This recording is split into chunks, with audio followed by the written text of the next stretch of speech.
Hi, my name is Bailey Cunanan, and I will be doing my final project presentation for Sociology 447 on doing gender. In this presentation, I will be discussing what it means to do gender in today's society. I will discuss when the term doing gender first appeared and its continuation through to the present. I will talk about doing gender in the private and public spheres and the individuals affected by this social problem. I will be going over solutions to fix the problem and my perspective of the situation. Doing gender first appeared in Harold Garfinkel's case study of the intersexual Agnes in 1967. It then appeared in Kessler and McKenna, 1978. Ideas were drawn from sociologist Irving Goffman's theory of looking at gender as a performance. To Goffman, gender was something people actively constructed in their daily lives. Doing Gender resurfaced in 1987 in Weston Zimmerman's well-known article, Doing Gender. According to Weston Zimmerman, doing gender is the everyday performance of a complex of socially guided, perceptual, interactional, and micropolitical activities that cast particular pursuits as expressions of masculine and feminine natures. We lose focus on the internal of the individual and more on the interactional and the institutional areas. Doing gender is unavoidable. Differences between men and women are created and sustained in our society. When it comes to doing gender, individuals from the transgender community are greatly affected. Gender and sexuality are inevitably tied together. According to Kristen Schilt and Laurel Westbrook, non-transgender people are referred to as gender normals, and they take a look into the interactions with transgender people to feature the connections between doing gender and heteronormativity. Heteronormativity is the suite of cultural, legal, and institutional practices that maintain normative assumptions that there are two and only two genders, that gender reflects biological sex, and that only sexual attraction between these opposite genders is natural or acceptable. Westbrook and Schilt discuss that transgenders challenge sex, gender, and the sexuality system. Gender in the mass media can function as a synonym for sex. Those against transgender individuals often feel that transgender victims would not have been assaulted if they were just doing gender. We need to change the way the mass media talks about the transgender community and gender. This will change society's perception on what it means to be a man or a woman.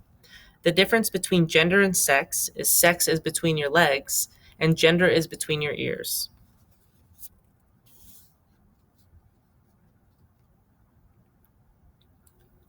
It is not what a person is, but rather what a person does. Some examples of doing gender. If a man were to open a door for a woman, it is seen as polite, but in the end, they are reinforcing the idea that women are the weaker sex and need help from men. People use their power to enforce gender roles. In traditional gender roles, men are dominant and women are being submissive.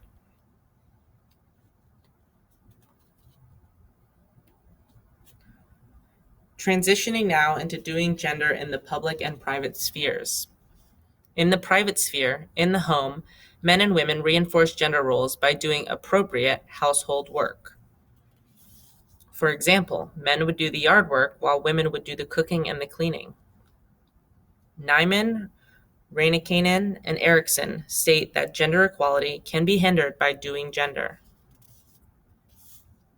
Many couples still organize their family under traditional roles. Modern couples struggle with the tension between gender equality and doing gender. Many relationships foster inherently sexist attitudes.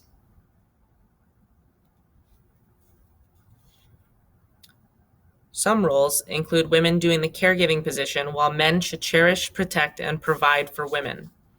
Women often compromise their careers for this sense of relationship security. Moving into Lynn Prince Cook's article, she talks about doing gender and the relation to household and the connection to divorce. Connecting this article with Nyman's, Rainikanen's, and Erickson's, the tension between gender equality and doing gender in relationships can lead to unhappy marriages and ultimately end in divorce. Cooks ran studies and found that there is an unspoken assumption that women initiate divorce.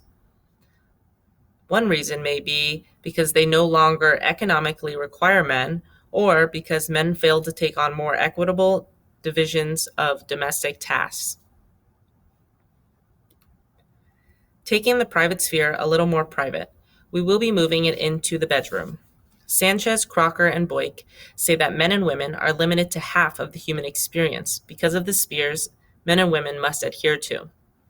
Deviating from gender norms can come with negative and harsh disapproval. Doing gender plays a large role in sexual relationships. It was proposed in the article that men and women who play into gender norms are more likely to base self-esteem on others' approval, and therefore feel less sexual autonomy, and that provides the individual with less sexual satisfaction. In the bedroom, women often conform to the male and engage in emotion work. Women suppress their own feeling to make sure that the male is satisfied. This can mean faking orgasms and tolerating pain. Sanchez, Crocker, and Boyk said that conforming to gender norms in sexual relationships may afford women less power because gender roles dictate female submission and male dominance. Taking a look at doing gender in the public sphere, we are going to take a look at the workplace. Hurst and Schwabenland discussed creating a workplace that is open and diverse. Their research took a look at the masculine practices that offices follow. There is a masculinity culture that women have to adjust to. Gender happens at work through gender hierarchy. Elizabeth Kalin said that we can undo gender by not referring to or ignoring the gender binary, and the gender binary itself can be destabilized and thereby come undone. I will now outline 4 ways to improve and promote gender equality in the workplace. Number 1, senior leadership. Gender equality starts with senior leadership. Men hold the majority of leadership positions, and we need more support for women in top positions. Number 2, recruitment.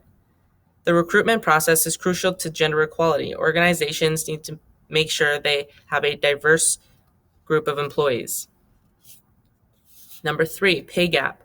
Closing the gender pay gap is a step in the right direction to gender equality. Jobs need to have a formal pay structure in place, and everything needs to be transparent between the employer and the employee. Number 4, flexible and a positive work environment. Measures should be put into place to make sure women are not facing barriers that prevent them from progressing in their career. A positive work-life balance can include flex time, remote working, and help with paying for childcare and so on. Flexible working should apply to both men and women for parental needs. Individuals do gender every day, and by doing so, it plays into and further widens the gender inequality gap. Gender is a social construct that takes away one's autonomy. I believe a focus on how the mass media speaks about gender would change the perspectives of many. Moving past gender stereotypes, such as boys like blue and girls like pink, would help abolish gender norms. Men and women need to continue to challenge and break traditional gender roles.